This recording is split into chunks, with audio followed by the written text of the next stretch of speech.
બેન તમારા જે પણ તમારું કાર્ય છે એમાં કોઈ અડચણ નહીં થાય તો પબ્લિકને અમે એવું કહેશું કે હવે અહીંયાથી જતા રહો, કોઈ નહીં જાય. પણ પબ્લિક તરફથી તમારે કોઈ હુકાવ તમારા કોઈ સ્ટાફ જોડે ગેરવર્તન કે એક શબ્દ અમારી પબ્લિક નહીં, એની અમે બાંયધરી આપી. પાકું છે હજી પૈસા ડેલિકેટ એવું ચાલે ને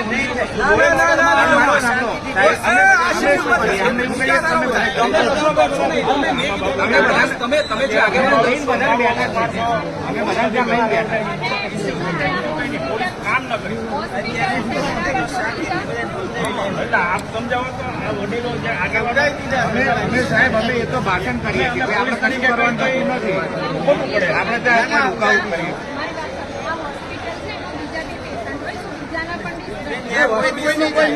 કોઈ નહીં આવે બધા